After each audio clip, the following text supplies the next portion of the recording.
John Schneider still had more than 1 year remaining on his previous contract, but the Seahawks made sure that he's in lockstep with Coach Mike Macdonald, inking him through 2031. What's behind the early deal, and was it the right move? I'm going to be breaking it all down here on our Wednesday edition of Locked On Seahawks.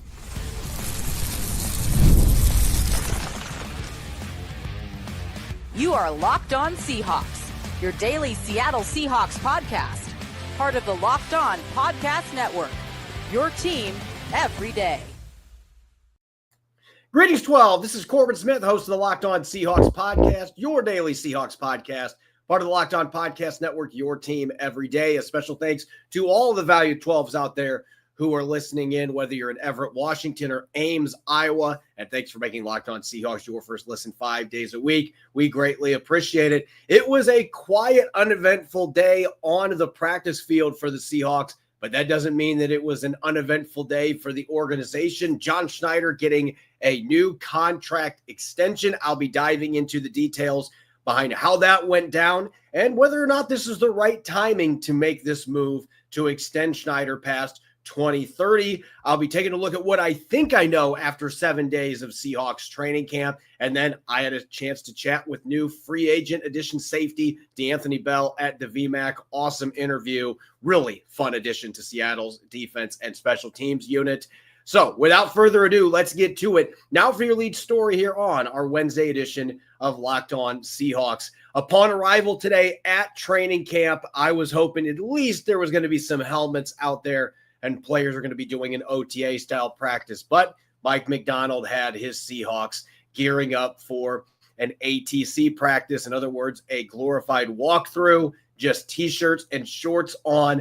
Not the most eventful day, but Seattle made sure to make up for it in terms of news. John Schneider inking an extension through 2031. He previously was under contract through the 2027 NFL Draft. So, some of you may be wondering, why now? Why does this move need to happen at this stage? Why not wait a little bit longer? Well, as John Schneider pointed out, there is a trigger that was in his contract that kicked in after the conclusion of April's 2025 NFL Draft. That trigger required that the ownership group and Schneider visit to negotiate and discuss where they will be heading with the next contract. That was the trigger that was on the deal. So it was required. They had to sit down and they had to discuss things, and it came together this spring. Jody Allen, the chair of the Seahawks, Bert Coldy as well. That entire team of Chuck Arnold, the president as well, those three, they worked diligently to get this deal done because they believe in John Schneider. They believe that he is taking this team in the right direction. And so they get this done early in the stages of training camp. And now John Schneider is going to be with Mike Macdonald, assuming that both of them are around throughout Macdonald's contract. He signed a 6-year deal when he replaced Pete Carroll through 2029. So those two will be in lockstep. John Schneider getting a couple extra years on his deal. And by 2030, you're looking at a 20-year tenure as a general manager for the Seattle Seahawks. Schneider had this to say to media today, shortly after the news officially was announced by the Seattle Seahawks. Yeah, just a ton of gratitude. Obviously, very thankful. A ton of gratitude to Jody, Bert, Chuck. Appreciate first time effort in this whole thing. Obviously, everybody on the third floor. Everybody in our building, second floor. Everybody we love in the cafeteria. All the scouts, sports science, football operations, all the current players and all the great former players that have been through here that, we totally appreciate. And, and just, to be able to move forward with Coach Mike here and go win some championships. As far as timing behind this, and again, I know that there are plenty of our listeners that are wondering, well, why did this have to be done now? Even if there's a trigger that they had to discuss a deal and where the contract was at, that doesn't mean that they had to make a move right now. But the language behind that, the fact that trigger was put in there suggests that John Schneider was wanting a long-term answer at this point of his previous contract. Like, look, I don't want to wear this out till 2027 without a new deal. I want this to be where we evaluate, am I going to be part of the long-term future here or not? And obviously with Mike McDonald getting 10 wins last year, I know the Seahawks did not make the playoffs, but still, that was the most wins for a first-year coach in franchise history. Jody Allen and company believe that the ship is being steered in the right direction to get back into Super Bowl contention, and that John Schneider has been the architect behind that. And so they want him to be able to see this through. And I understand there's some arguments why you wouldn't make this move right now. First and foremost, the Seahawks, for the first time under John Schneider, have not been in the playoffs in 2 consecutive years. And Schneider would tell you himself that that is below the standard. That is not acceptable.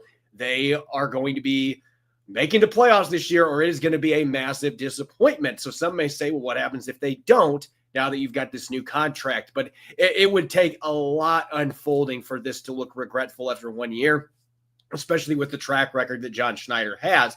But I understand that argument. You can make the argument about the inability to build a quality offensive line. But again, I think John Schneider has earned the right to at least try to see this through because he did draft Grayzable. He's drafted 10 offensive linemen in the last 4 years. He's got a new coaching staff here with an experienced offensive line coach in John Benton. He's got a run game coordinator, Rick Dennison, that's won 3 Super Bowls, has been through it with multiple teams, one of the most respected senior coaches out there. Look, if it's not going to work out this year, then that creates a lot of questions in the long run about what the Seahawks are going to do. But the foundation has been put in place. And of course, you got to look at the track record here. And I understand, Seahawks fans, you're expecting to make the playoffs every year. And John Schneider expects that too. He's been disappointed by not being in the big dance at the end of the year, the last 2 seasons. But 147 wins since he took over with Pete Carroll back in 2010. 10 playoff berths in 15 years. They have had 1 season with 10 or more losses, and that was 2021, the worst season of Schneider's tenure. They made the playoffs the next year, so they bounced back. 5 All-Pros that were drafted by him, and he's had 52 total Pro Bowls from 16 players that have been drafted. I think when you look at the reasoning behind this, if the Seahawks were coming off a year where they won 5-6 games, and they had not drafted very well the last couple of years, I think Jody Allen, with what we've seen with Pete Carroll and some of the players that have been moved on from, I don't think that this deal comes down. I think they say, look, we need more time to evaluate this. You are on the clock. You're on the hot seat. But because this team won 10 games last year, and they have had really good draft classes, I know not every single pick has maybe panned out the way they wanted to, but Devin Witherspoon has been a Pro Bowler his first 2 years. Charles Cross has a chance to still be a really solid franchise left tackle. He's been durable, and he's been one of the best parts of what's been a struggling offensive line. And I think the rest of that group, that's impacted his play as well. So they've got these young pieces. That Russell Wilson trade, the Seahawks still look really good coming out of that, even if they haven't had an all-pro emerge from that group and they've had some turnover at quarterback. They still have a really good collection of assets from a trade that the Broncos only had Russell Wilson for 2 years, and then they ate a ton of money to get rid of him. That clearly was a trade that worked in Seattle's favor. Geno Smith made 2 Pro Bowls in 3 years as the starting quarterback. He won a comeback player of the year when they moved on from Russell Wilson. And some of the other moves they've made, Bobby Wagner came back after 1 year and was an all-pro again in his second stint in Seattle before going to Washington. A lot of the moves that have been made, there's been a few that haven't panned out. Everybody knows about the Jamal Adams trade. Some of those big blockbuster trades did not pan out when Seattle was the one acquiring the proven veteran player.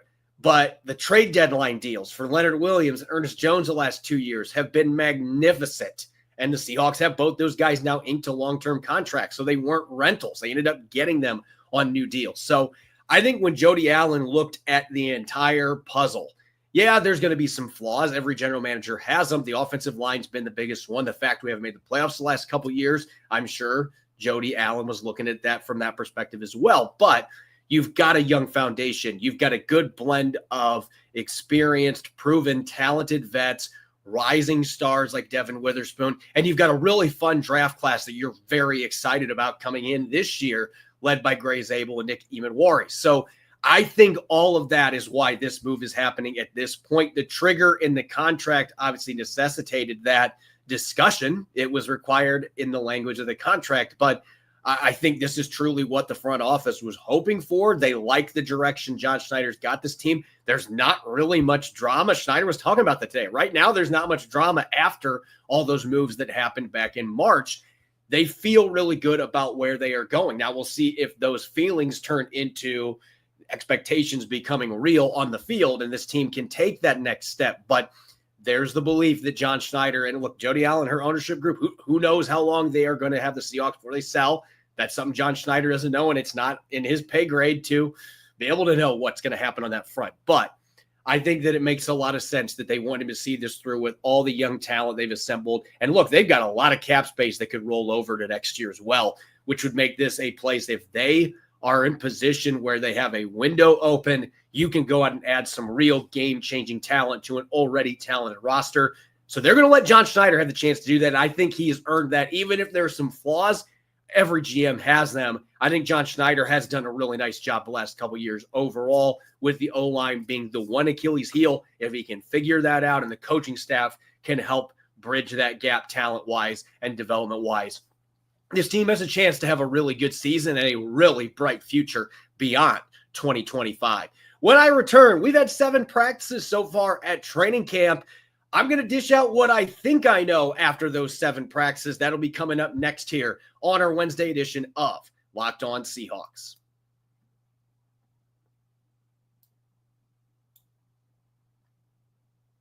This episode is brought your way by 5 Hour Energy. Time to fuel up and turn it up with 5 Hour Energy Transfusion. It brings the bold grape, ginger, and lime flavor of your favorite golf drink, minus the alcohol, into a quick, energizing shot. Whether you're sinking birdies or just making memories with friends, this one's a hole-in-one for your energy game. Let's be honest, some days on the course or off it, you just need that extra boost to stay sharp and energized. I've never actually golfed. I've never been on the green, but I'm an avid mini golfer, and I'm a sucker for the trick shot. Back in the day, playing in a course in Wisconsin Dells, Wisconsin, I banked a shot off a Pirate's mustache. It caromed onto the wall on the other side and bounced into the hole for a hole-in-one. Golf is all about good times with good people and good flavors, of course. The grape ginger lime flavor gives you the best parts of your clubhouse go-to without chasing down the bev cart. If you go to 5hourenergy.com today, that is the number 5hourenergy.com. You can use the promo code LOCKEDONGOLF to receive 20% off your order. This offer is only valid until September 30th on one order. It cannot be used with other promotions. The code is not good on subscription orders.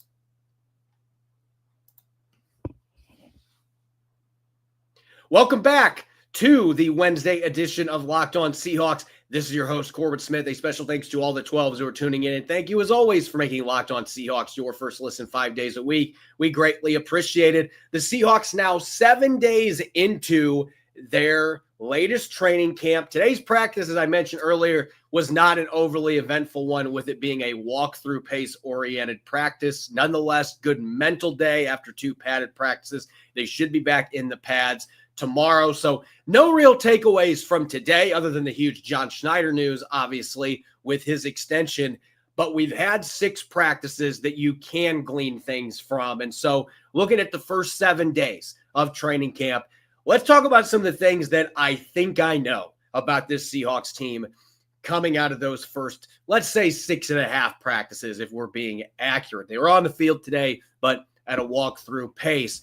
First thing that I want to start with, I mentioned here in the last segment that one of the things that I'm sure has Jody Allen and the rest of the brass at the top of the Seahawks excited is that they've got a good nucleus of players and they've got a draft class that they are very excited about. And one of the key pieces of that draft class is Nick Emanwari. And I've talked a lot about him the last few days. Earlier in the week, he had a pick 6 against Jaylen Milroe during a team session. We've gotten to see him blitz some off the edge. They are starting to mix him in more and more by day with the first team defense as they continue to figure out what that role is going to be for him. This is what I think I know at this point. Nick Emanwari is going to be a problem, and not for the Seattle Seahawks. And again, unless you were saying like it's a good problem to have because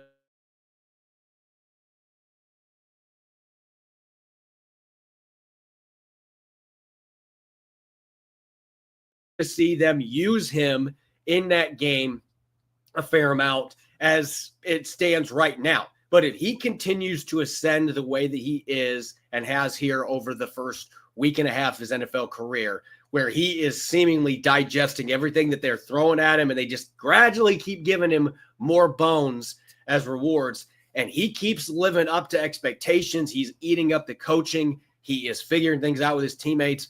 Look, he is going to have a big role on this defense, and it could end up being bigger than anybody envisioned, because I think the consensus has been, well, he's going to play quite a bit, but he's not going to be any better than the second safety. There will be times he's off the field.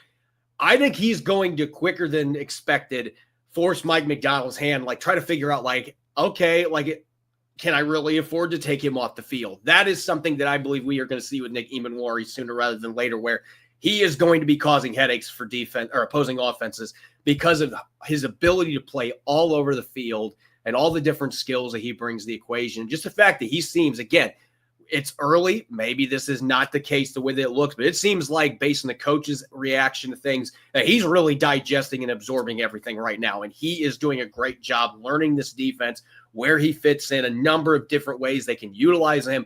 So I think Nick Eamon-Wari, he's going to be a real problem for opponents real soon for Seattle's already talented defense. As far as the second thing that jumps out to me on the offensive side of the ball, what I think I know after 7 practices, I think I know that Jaylen Sundell will get a real crack at the right guard job. And to this point, I think the consensus, and I've been on this wagon as well, the consensus has been that this is Christian Haynes' job to lose.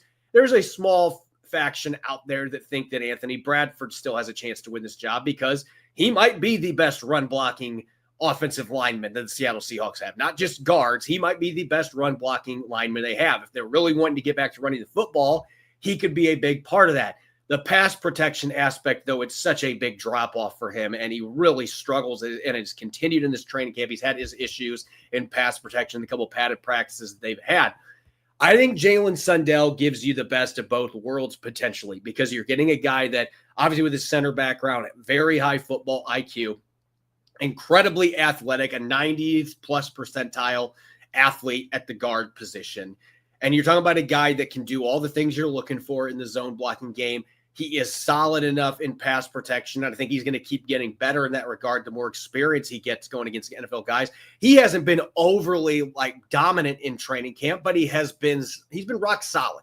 And I think the Seahawks, the fact they're playing him more and more with diverse team at right guard, that already tells you all you need to know. The fact Christian Haynes is getting more reps at center feels like they're trying to figure out, hey, is there something else we can do with him?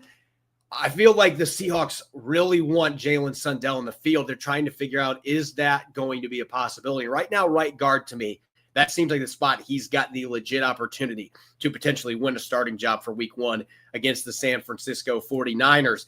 Third thing that I think I know after 7 practices, a move to add another edge or another defensive tackle is coming for the Seattle Seahawks. And I would say right now that I'm in the 99% confident that this is going to be the case. And I'm not talking about signing somebody off waivers after roster cuts. I'm talking about going out and trading for somebody, or I keep throwing this name. I've been throwing it out since May, and he's still a free agent. And I just keep hearing things behind the scenes as well. Jadeveon Clowney has played great football in Mike Macdonald's defense. Uchenna Nwosu, there is a increasing chance that he is not going to be available for week 1, which means he misses minimum 4 games on the PUP list. Maybe they decide to activate him if they want him available in a week or 2.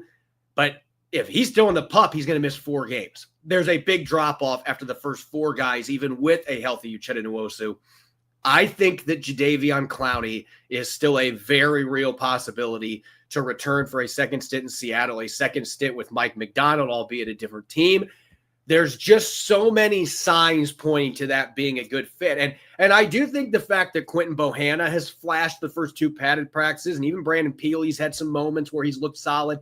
Maybe nose tackle is not as big of a need as I think and what some people think, but still, Jonathan Hankins, we're not getting any updates on him other than, well, he's making progress, but that's it.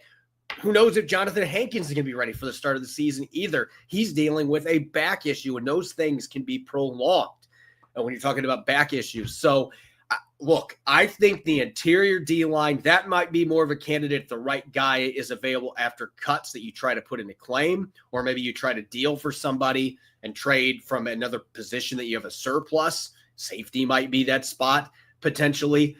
That could be something that happens there. But I just look at that edge spot, especially with Nwosu's injury situation. Maybe it's not Trey Hendrickson because it looks like he's going to be ending his holdout, and maybe he and Cincinnati are able to figure things out. If that keeps going south, then maybe John Schneider tries to do something with the cap space they have on that front. Micah Parsons, that's a pipe dream. But I think Jadeveon Clowney, that is the name to keep a very close eye on. I've felt that way since May.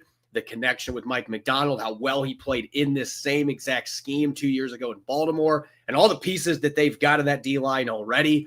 I think that he would be that missing puzzle piece to make this a dynamic, utterly dominant caliber defensive line. And I don't think you're going to have to pay a ton of money to have to bring in Jadeveon Clowney either. Maybe some incentives baked in there to get the best out of him. But I think that that is still the move that has the best chance to happen. And the last thing that I think I know after 7 practices, a starter quality DB or 2, maybe even 3 will be cut. I don't think this is hyperbole when we talk about the Seattle Seahawks and that secondary. Now, corner, I don't feel as strongly about, especially with the fact that Shaquille Griffin's been out for personal reasons now for the last 5 practices.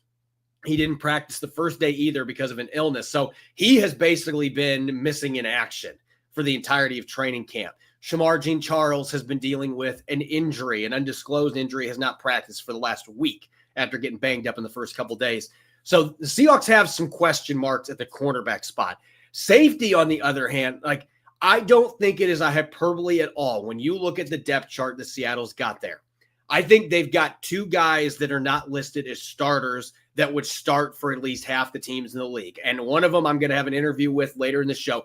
DeAnthony Bell was great in Cleveland. And I'm still perplexed why, when all the Browns had to do was do a restricted free agent tender that was cheap, why they didn't keep him. I have no idea why Cleveland didn't do that, because he comes to Seattle and now he's the 4th safety with Nick Emanwari and Tevin. Both Emanwari and Bell right now are going to be secondary safeties. Julian Love and Kobe Bryant are their starters. So those 4 players, they are on this football team. There's no question in my mind. But you look behind them. The Seahawks love Ty Akata, and he made a remarkable play knocking the ball away from Elijah Arroyo on what would have been a touchdown in Tuesday's practice. He's had a really good camp. AJ Finley had a pick and is a great special teams player. Look, I think both those guys, there are a few teams in the league they could push for playing time on defense. There's no question in my mind. And your last guy there, Jarek Reed, I still think might have the highest ceiling of any of the last 4 players that I listed there, including DeAnthony Bell. I still think Jarek Reed, there's a lot to unearth there if he can just rebound from the injury that he suffered a couple years ago. He's a great special teams player. Jarek Reed could play on a number of teams in the league. So I just threw out 7 names. You're not keeping all those guys. There are some players there that teams are going to be excited about the opportunity to be able to pluck off waivers or sign if they clear waivers that have a chance to not just play special teams, play defense for somebody else. And to me, I am 99.9% confident on that one. There's going to be a really good safety or 2 and maybe a corner that's going to end up hitting the market that has a chance to play significant snaps on another defense in the National Football League this year. When we come back, I just talked about this particular guy looking at that DB crowd back there at the safety position. DeAnthony Bell, what a story coming out of West Florida Division II school. Played really well with his opportunities in Cleveland. Now a key member of the Seahawks secondary as well as special teams. I had a chance to chat with DeAnthony. We'll get to that interview coming up next year on our Wednesday edition of Locked On Seahawks. This episode is brought your way by Yahoo Fantasy. Fantasy football is back, so fire up the group chat, get your draft board ready, and buckle up for a season filled with breakouts, busts, and all the overreactions we live for. It's all going down on Yahoo Fantasy. This year, Rob and I are playing on Yahoo Fantasy, and you should too, whether you're a first-timer or a veteran making your millionth league. I've used Yahoo Fantasy for years because I love how smooth the draft day experience is. Our Locked On League's been running through Yahoo for a while now. Easy setup, great mobile app. And let's face it, the smack talk, it just hits different in the message boards, especially when I'm rubbing victory in Rob or Nick's face. To celebrate 28 years of fantasy greatness, Yahoo Fantasy is going to be dropping 28 big new features over 28 days, giving you more ways to play, more ways to draft, and more ways to win. It all begins on August 4th. So stay tuned and get started by creating or joining a Yahoo Fantasy Football League at yahoofantasy.com/LockedInNFL. That's yahoofantasy.com/LockedInNFL. And let's make this fantasy season the best one yet. Welcome back to the Locked On Seahawks podcast, Wednesday edition. I'm your host, Corbin Smith. A special thanks to all the 12s who are listening in. Thank you so much, as always, for making Locked On Seahawks your first listen 5 days a week. We greatly appreciate it. The Seahawks were back on the practice field today doing a walkthrough-oriented session. Not a lot of excitement in terms of what was going on the field, but the first 6 days, few players on defense have been better than free agent addition DeAnthony Bell coming over from the Cleveland Browns. And what a story DeAnthony Bell is. This is a guy that bounced around with multiple junior colleges. He spent a year where he didn't even play college football, then returned to another JUCO, eventually found his way to Division II West Florida and became a viable NFL prospect. Joins the Cleveland Browns. Every chance he had to play a defense, he made good things happen. And Cleveland decided to let him go. They didn't bring him back as a restricted free agent. Didn't tender him. The Seahawks took advantage, signing him a relationship with a number of their coaches. I had a chance to catch up with DeAnthony today at the VMAC and had an awesome interview with him on his early experiences with the Seahawks, being part of the four-headed monster that they have at safety for Mike Macdonald, and much, much more. Take a listen. What's it been like, your experience here, first getting to come out to Seattle and be able to experience this region? And it's been nice. I already knew a couple of the guys on the team, so I felt welcome. My first time coming, I just felt welcome. So all the guys been making me feel very comfortable here. Coaches, I already knew Jeff when I came, so I've been really comfortable here. So going off of that, the relationships, the connections that you had, what was the free agency process like for you? I know you were a restricted free agent in Cleveland, decided not to pick you up. So what was that process like? And then how much did those past relationships with coaches and players play into your decision to come here? It's always pretty stressful because, you're trying to think about is you're going to have a job for the next year. So, I had reached out to Jeff, after I hit the market or whatever, and he was like, yeah, we'd love to have you here. And I talked to a couple other teams as well, but having that relationship with him already just guided me here. That way easier than going somewhere else. What's it been like getting to know Coach Macdonald and the rest of this staff? Hey, I love Coach Macdonald, man. I love a head coach that's a defensive coach, man. So it's amazing. He got good energy, and he believes in the guys, and he's a player's coach, so I love it. What is it about this scheme that for you as a player makes it a great fit for you? Obviously being a little bigger safety, and you've played some in the box, you've played some at both the safety positions, but what is it about this scheme that you've learned so far that you really love as far as accentuating your strength? I just love that he puts a lot of the load on the safeties. A lot of the safeties have to know a lot of stuff and give the calls to a lot of the guys. So just having the responsibility of knowing everybody else's job helps you know how to do your job even better. So just having the load on all the safeties, it just helps us out. What's it been like to get used to playing in this position group with guys like Julian Love, Kobe Bryant? Then you guys had Nicky Manwari after the draft. Right. I mean, what is it like being part of a group like that that's got so many players that have different strengths and bring so much to the table? It's been amazing because, when we have position meetings now, we all feed off each other. We all give each other feedback. I learned a lot from Julian. I learned a lot from Kobe. I learned a lot from Nick, even though, everybody's going to learn from everybody. So everybody just coming together and putting our brains as one is, immaculate. How do you feel about the idea of 4 safety dime sets? I know that a lot of teams have not been doing that, but Mike Macdonald has historically done that, where he's played dime or he's played bandit with 7 DBs out there, and he plays 4 safety sets. I love it. I love it. I feel like it's a great opportunity for, like you said, a lot of guys with a lot of different strengths to get on the field. So it's a big opportunity for all of us at the same time. So I just love it. Do you feel like this is the perfect setup to be able to do that? Because you can play all over the place. I mean, even Warren can play linebacker. He can rush off the edge. Julian's been an outside corner before. It just seemed like Kobe Bryant was an outside corner in a slot. How much does that complicate things for the opposing quarterback when you've got 4 guys out here like, I don't know where the heck they're going to be playing? Hey, I think it'll make it difficult for a lot of teams, because all of us can line up, anywhere. Like you said, everybody got different versatilities of being in many different spots. So it'll help us, down the stretch when we get into those deeper games later on in the season where we're able to do multiple jobs. What's it been like getting used to Coach Harbaugh and playing on special teams here? Because Mike McDonald, he hinted at that first when we asked him about where you fit in. And obviously, he's expecting you to contribute on defense too, but the value of special teams here and being able to work with Coach Harbaugh and this staff. I love Coach Harbaugh. I think he's one of those coaches that he learns from the players as well. So he asks a lot of our opinions when it comes down to certain things that we're being coached on, and he always asks my opinion. So I love that from a coach. He's trying to learn himself. He's not a coach that feel like he knows everything, and a player, we don't know everything. So we all feed off each other, learn from each other. So it's been great. You're one of the few guys in the league that got to the NFL coming from a smaller school than FCS or Division I. Yeah. What does it mean to you to be one of those guys that's been able to be successfully able to latch onto a roster, and you've been able to not just be on the roster but play significant snaps? And what advice would you give to a Division II or Division III player that might be on the cusp of potentially coming to the league? I believe just believe in yourself first of all.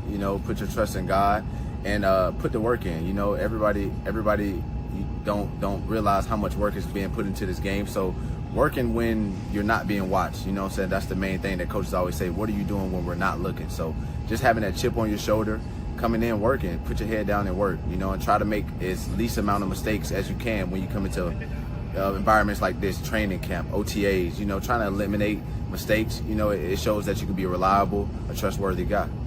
The pre-draft process, how does that all work out for a Division II or Division III player? Like, there's a couple other guys on this team that went that route as well, but just being noticed, like trying to get those opportunities. Yeah.